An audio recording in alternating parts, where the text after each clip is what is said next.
What are your thoughts on drones? Because not too long ago, I don't know the association it is, but they changed the rules on operating drones. Mm-hmm. They're very strict. You have to have a course. I don't know exactly what it is, but Yeah, well, Transport Canada, there was no regulations for drones for the longest time. Transport Canada came up with a requirement and some restrictions. So, I mean, where you can fly them is now controlled for obvious reasons. I mean, the last thing you want is a drone flying around a controlled airspace where you've got airplanes coming and going, and the potential interaction between the two is going to not be good. They've taken steps to restrict the size of drones that you can fly for personal pleasure. And they've also taken, instituted a pilot licensing regime for certain size drones and for certain actions, whether you're going to be operating them commercially or what. All stuff that was, I mean, it was going to happen. I'm surprised it took as long as it did for it to happen, but it's happened, so it's now moving forward. As far as drones and what impact they're going to have. I mean, there's lots of people who believe that drones are going to be the end all, the be all, and they're going to replace personal vehicles. They're going to replace delivery trucks. They're going to do everything. I would suggest that anybody look back to the 40s, 50s. When helicopters were first coming out, when the Bell 47 came out in the late 40s, and when Igor Sikorsky came out with his S2 and 3 helicopters, all of the popular news media outlets in those days were all talking about a helicopter in every driveway and commuting from home to downtown without the traffic worries and all the rest of the stuff. So there's a parallel between that new technology back then and this technology now. So I take some of these claims with a grain of salt. Yes, they're going to have an impact on helicopter operators, no question about it. It's a lot of the things that previously you could only do with helicopters, you can do quite effectively with drones now. Particularly some of the movie shots, you can get them with, depending on the quality of the shot that you need. Some of these smaller cameras are doing some pretty good stuff. If you still need a full-size movie camera, then you need a helicopter to do it. But there's some pretty good stuff out there right now that's being captured by drones, and that's only going to improve. So I can see that having a significant impact on the helicopter aviation for movies. Surveillance, yeah, there's going to be police helicopters and whatnot. Yeah, I can see where there's going to be some erosion there with regards to the availability of drones to do certain things. When it comes to commuting and the rest of it, I mean, stop and think about it. Okay, so you've driven in downtown Toronto, you see the gridlock that goes on there for all the cars and whatnot. Can you imagine that in 3D? Because if you just take the number of private individual cars and now we turn them into electric flying drones, you're just taking it off the ground, making it into a 3D situation that is going to be super complicated and require a significant amount of computing power to keep everybody from bumping into one another. So and the noise. That's the other thing. I mean, as it is now, I mean, we were doing the Air Canada shuttle between Pearson and Cherry Street. We had a heliport down there in the 80s. So if you flew in Air Canada business class, we would you were entitled to take the helicopter from Pearson to downtown Toronto. So instead of in those days, it was like 45 minutes to get from the airport to downtown. If you flew business class or first class, you would get a free helicopter ride to downtown to try and promote their business class. So we had set up a route And we didn't have I mean, I think there was maybe 4 flights an hour that were going from Pearson to downtown Toronto, and our flight route took us down the Forest 27 to the water, out over the lake, and then in off of the lake into Cherry Street. So we weren't going over built up areas, and we consistently had people complaining about helicopter noise. And it got to the point where we would actually time everything, and we could tell you who was going to call when, because there was people who just didn't like the idea that there was helicopter traffic in their neighborhood, and every time they see it, or actually one time it was kind of funny because we changed the schedule, and this one guy used to call every time the helicopter went over his house. Okay, so it got to the point where you didn't even need the helicopter to trigger. I mean, we'd be not flying because of weather, he'd call right on schedule. Or if when we moved the routes, he would still call right on schedule. So you know that it's not the noise, it's just the reaction. The guy didn't want to see that happen. And there's a lot of people that do not want to see stuff flying over top of them. So drones, yeah, there's a lot that they can do, but there's a lot they can't do. I don't think that they're going to have the devastating effect on the helicopter industry that a lot of people think it will. So would you agree that it's a lot of pattern recognition? Like whenever a new technology comes, people freak out, then they settle, and it gets better for everybody to a certain extent. It doesn't really change dramatically from one day to the other. Well, I think any time that you have a new technology enter the marketplace, it's going to fundamentally have an impact on any individual's day-to-day life. You're going to get pushback because everybody is not everybody opens everything with an open arm. They're looking. People are complacent and happy in their point in time in their lives. So you bring something in that's going to disrupt that, and I think you're going to find some pushback until they finally realize that, maybe that wasn't quite so bad. I mean, you look at what happened with cell phones. I mean, when they first came in, people were like, what the heck do you need that for? I mean, it's expensive, it's this, it's that. Now, I mean, how do you live without them? I mean, I don't know. Some people get anxious if they don't have it by themselves. Well, absolutely. I think it's kind of hilarious because I remember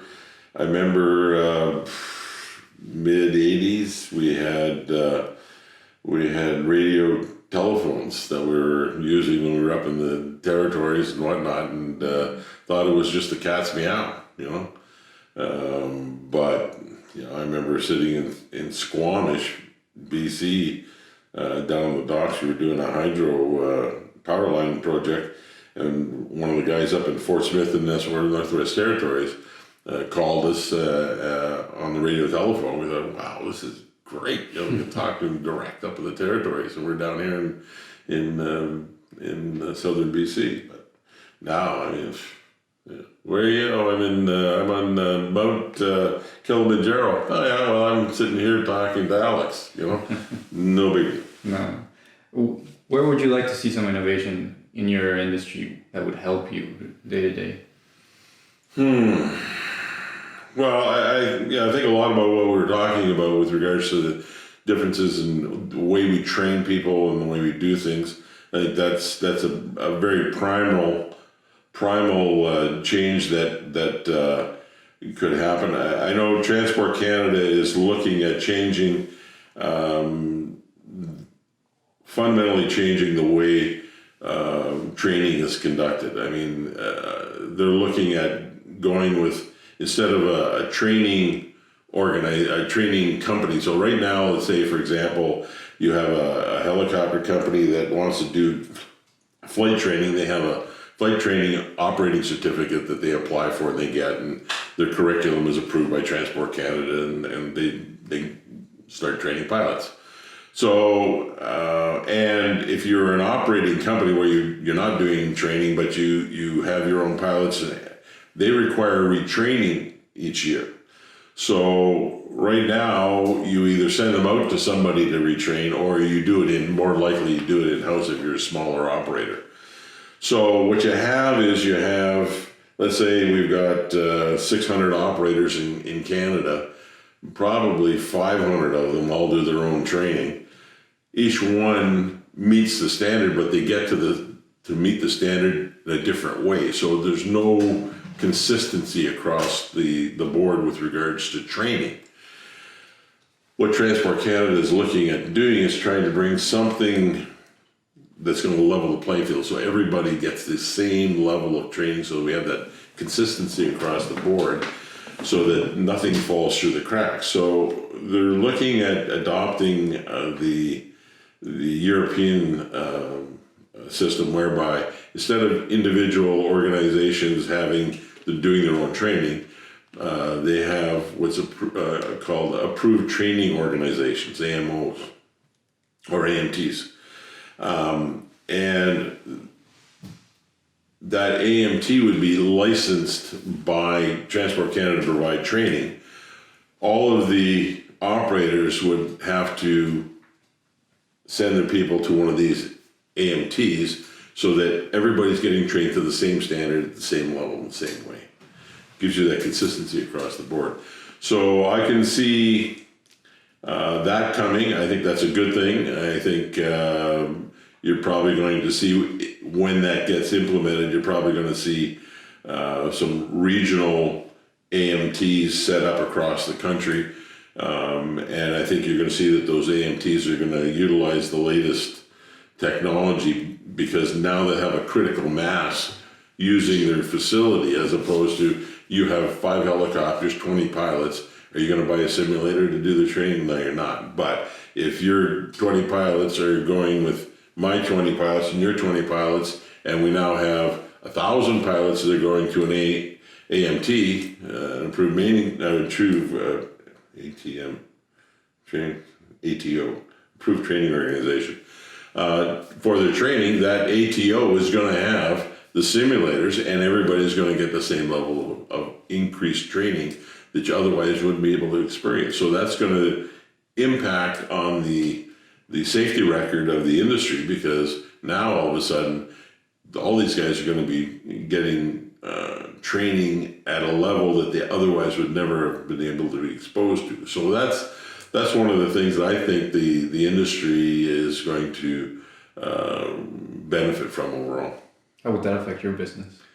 Oh, it'd be positive for us. I mean, we're obviously what we're looking for at Aircrew Training Canada Limited is to be one of those ATOs. ATO. Yeah, ATOs for our region, because we believe that that's the way to go, and it's going to happen. It's just a question of when. Would you suggest entrepreneurs to get into some sort of aviation business? Well, it's been a good industry. I mean, it's one of the biggest problems with the helicopter industry is most of the people who are running the companies and the businesses aren't business people, they're industry people. And that's always been an issue, because what you have is you have a guy, maybe a great pilot, great engineer, has some level of managerial expertise, et cetera, might have a basic level of understanding of business. So I don't want to work flying helicopters. I want to get my own outfit. I think I can do this better than.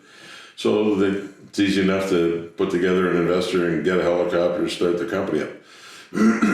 Unfortunately, the what should be the main focus, which is the business aspect of it, usually becomes the lowest focus. The more focus is on the helicopter, operating the helicopter and doing the job, as opposed to how do you make sure that you've got expenses under control, that you have sufficient cash flow to keep the doors open and everybody's going to get paid. So as a result, you find that a lot of these operations are underpricing or undervaluing their product or the time that they're selling, And as a result, they're not doing very well financially. A lot of them fail. If you look at some of the operators that have been most successful in the helicopter business, it's not because they were great pilots, it's because they were good business people. And, prime example of that is, the largest privately owned helicopter operator in North America started with one helicopter in Sturgeon Falls, Ontario. And now they run over 120, 130 helicopters. They have a U.S. operation, a Canadian operation. And they're worth a lot of money, and they consistently do very well. But it was run as a business first, as opposed to an impassioned operation. A lot of people really fall in love with helicopters and think that I'm going to start my own company. It should be, I want to be in business, and my business happens to be helicopters, as opposed to the other way around.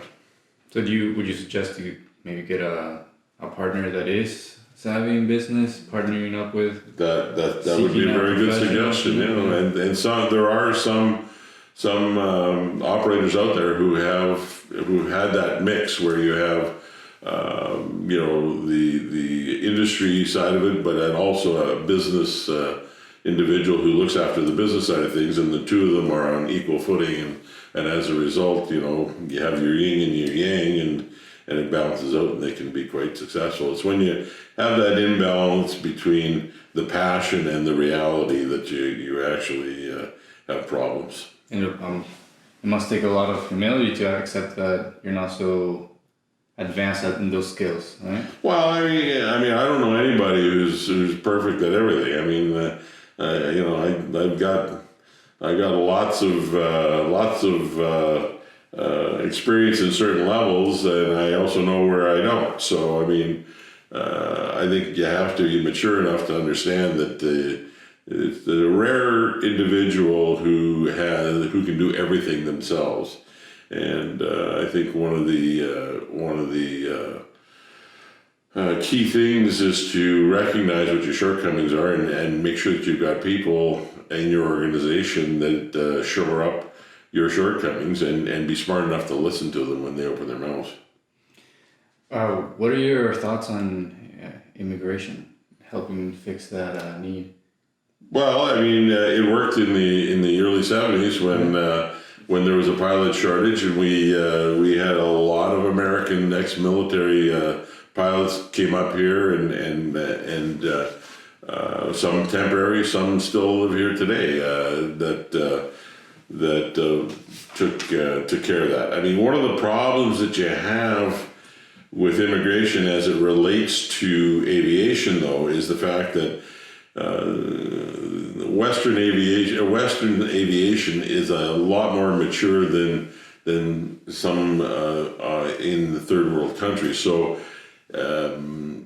the level or standard of competency that you're going to get from some people coming in who are licensed pilots may not be beneficial in the long run. So I don't see immigration from third world countries as being a real big benefit to aviation. If you're talking countries like Australia, New Zealand, United States, England, Germany, some parts of Europe, yeah, I mean, they're all they're operating at the same level that we are. But if you start talking about bringing in pilots from, some other third world countries, I think that's not going to be the solution. And it's going to be a while before some of those countries, including China. I mean, they have a real problem with the training quality of pilots that they're turning out. They're getting better. They're always getting better, but they're certainly don't have the volume and the quality that we have here. What do you think that your biggest responsibility as a business owner? And do you employ? Do you have employees? Only when I have to. Yeah. So I just do contract guys when I need them. That's smart. Yeah, what do you think is your biggest responsibility? Do you feel a responsibility for something? Well, I feel a responsibility for putting out and providing the best possible product to those who are contracting with me. I mean, when I've been approached by companies who say we want to get into the helicopter business, and I said, okay, well, why do you want to get into the helicopter business? And they give me the reasons, and I said, well, quite frankly, that's not a really good reason for getting in the helicopter business. I don't think you should really do this. No. They said, well, no, we really want to do this. And I said, well, I don't think you should. And they said, well, no, we're insisting we want to do it. Okay, well, I'll tell you what, you're really sold on getting into the helicopter business. This is an actual story. I'm not going to say who it was, but if you're actually going to do this, fine, I will do this for you. I will get all the manuals written for you, all your operations procedures. I will find the right helicopter for you. I will buy it for you. I will recruit personnel for you. I will design your hand. I'll get the total package. This is what it's going to cost you.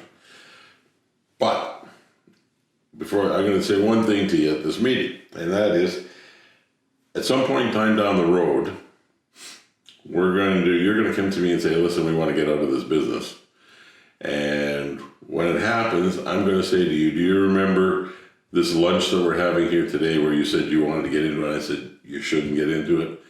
And they chuckled and said, that's never going to happen. I said, no, just remember. It took 11 years, but after 11 years, they called me up and said, you're right. So I then disposed of all of the stuff for them and did everything on the way out. So I think you need to be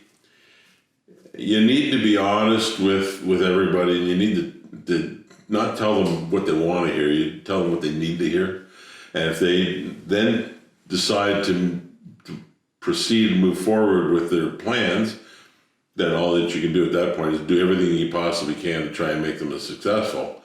But you've given the guidance that you honestly believe is the right guidance for them. Yeah, but it would have been really easy for you to be not even say anything, just take the job, right? Oh, sure. I could have quite easily done that, but I don't. I don't, like, when somebody comes to me and say, hey, this is what I want to do. Okay, well, let's talk about it.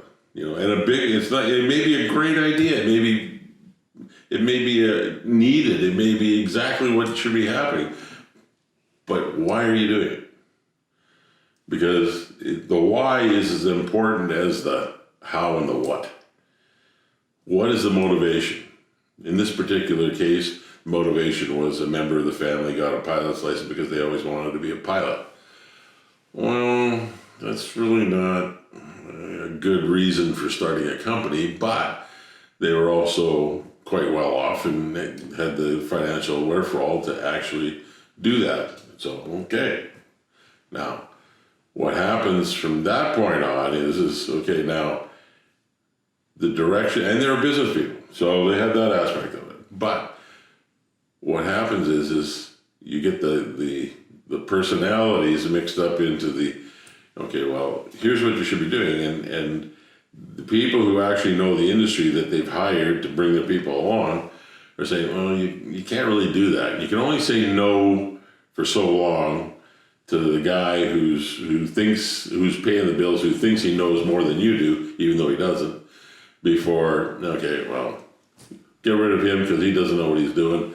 We know enough. We're going to do this on our own, and then the whole thing goes down the tubes. What do you think is a why that is worth doing a business? Or why?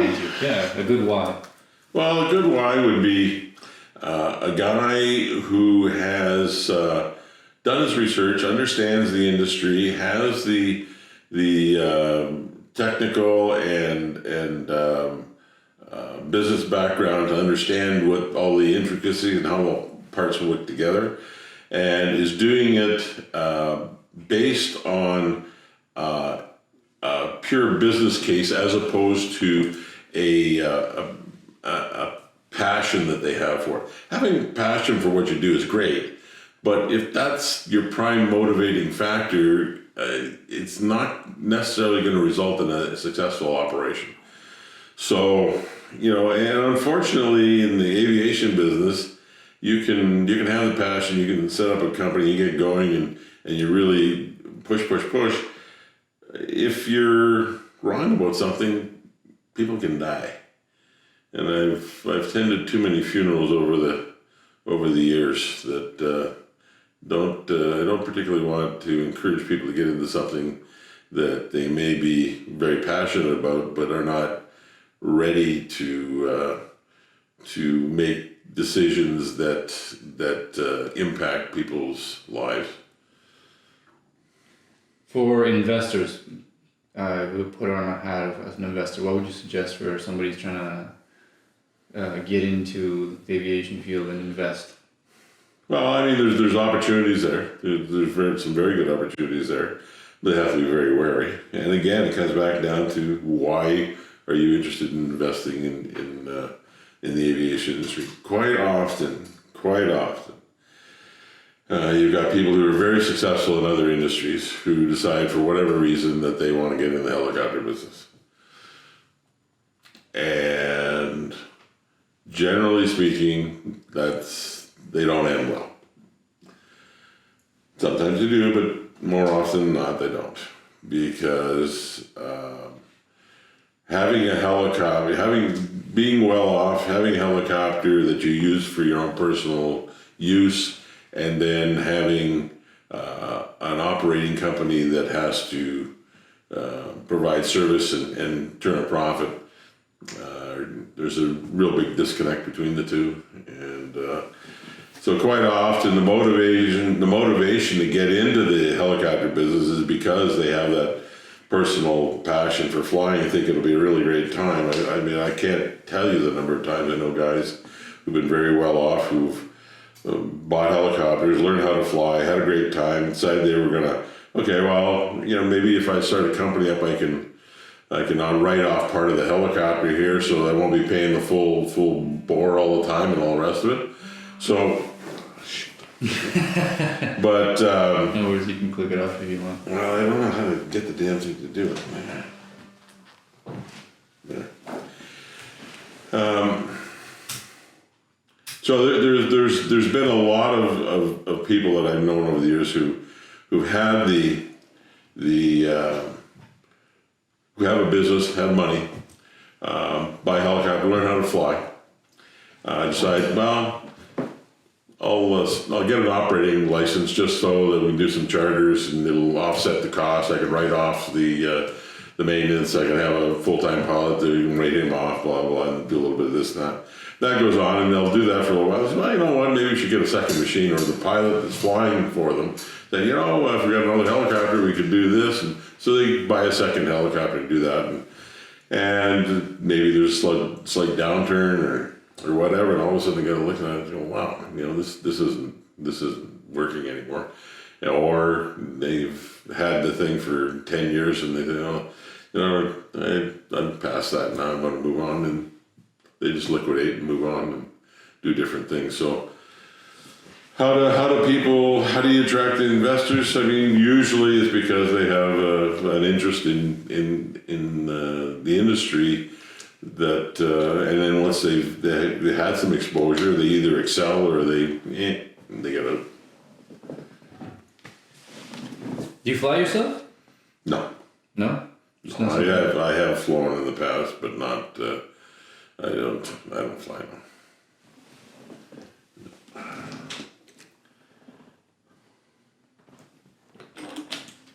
now. You're kind of a one-man army, right? Yep. So, what do you think would be the best way?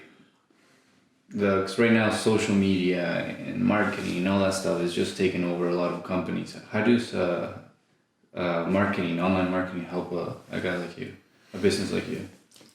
Well, I think it's important. You have to have an element to it. I mean, there's no question that exposure gets you business. I mean, LinkedIn. I mean, the articles that I wrote on LinkedIn, you could see a marked increase in activity when you put something like that out. So that's the kind of thing that you do. I mean, what you're doing here today that's exposure. That's the type of thing that you need. I think everybody needs to be doing on an ongoing basis. So that's why I'm here. It's not because I want to hear myself talk, but I think by having a conversation, you get a little bit better understanding of what the company and the individuals are, so that you can hopefully build your business somewhat. What are we doing on time? Yeah, we're okay. Good? Like 1 hour, 10. See, I told you, it flies by, right? Oh yeah, no, it always does. It always does. Is there anything you want to talk about? I don't know. I mean, is there anything that you want, some anecdotes, or you want? I mean, you tell me what you want. I can give you some stories that'll be interesting or humorous, or I can give you whatever. Give me a good story. Okay. I'm just trying to think about the ones I can tell that are not too grisly. Okay, here's one for you. So, when I first started working at Dominion Pegasus, I think it was 79, so I've been there a few years. Our hangar was located in the south end of the city over on Algonquin Road. And we were at the hangar this one Saturday noonish, and we got a phone call from a guy who said, you guys have a helicopter available? And I said, yeah, we do. And he said, okay, well, he says, could you deliver a pizza for me? And we said, deliver a pizza. He said, yeah. And I said, okay, where do you want to deliver it to? And he said, this address over on Loach's Road, which was maybe, 2 miles from where the base was. And I said, I have it on pretty good authority that if you just phone the pizza place, they'll just deliver the pizza to you. He says, no. He says, I'm doing it because it's going to be a gag. I was okay. But he said, listen. He said, can I come over to the hangar and I'll explain to you what I want to do? So I said, okay, come on over. So we figured, okay, either this guy is drunk or there's something wrong. Anyway, he shows up, very respectable individual, pulls up, and he comes in. He says, listen. He says, here's the whole story. He says, Jim Jerome, who at the time was the Member of Parliament for Sudbury and was the Speaker of the House for the House of Commons, he says he lives next door to me and he's a good friend of mine, and we have these jokes that we play back, practical jokes we play back and forth. He said, so I was in Ottawa last week, and Jim said he was going to take me out for lunch. So he picked me up in a limousine, and we went through the drive-through at McDonald's. And he said that was his gag on me. So he said, because I was expecting to go someplace, be seen. So he says, I'm having this formal dinner at my house tonight. And he says, I want to pull a joke on Jim. And he said, what I'd like to do is I'd like you guys to have come in with the helicopter, land in my front yard, and deliver this pizza to Jim. I said, oh, okay, well, I appreciate, I like the humor, so I said, okay, let's go over and take a look at your house. So we went over, 2-minute drive, we get over there, we're looking around, he's on this cul-de-sac on Nepawan Lake. And we're looking, there's no way that, with all the cars, there's no way that we'll ever be able to do this safely or legally. And he's going, I said, I have an idea for you. He said, what's that? I said, what we can do is I'll take the door off the helicopter. We can have a pizza that we'll put into a little sling, and I'll lower it down on a rope to the front yard. We can't land, but we can hover there. And I says, what you do is have a couple of guys that grab it and deliver it. He said, oh, that's perfect. It's perfect. So I'll get them dressed up in chef's hats and blah, blah, blah. I'll have a banner made up. I said, whatever. So he said, okay. So it was all set. So at the appointed hour, we take off from the base with the pizza. We come across the lake to his house, and the lights are on. There's all these people in gowns and suits and on the deck and this and that. And we're coming across, and you can see people looking, look at the helicopter. And then we're getting closer and closer and closer, and people start to look at what's going on. Then we come over top of the roof to the front yard, and people are starting, what? And they're all coming out into the yard and this and that. Everybody's looking, and then all of a sudden this pizza starts coming out of the helicopter. It goes out the front yard. These two guys just come running out. They grab the pizza, and we bail off and go back. So we get back to the base. We weren't back at the base 2 minutes, and the phone's ringing off the hook, and I'm figuring, oh boy, we're busted.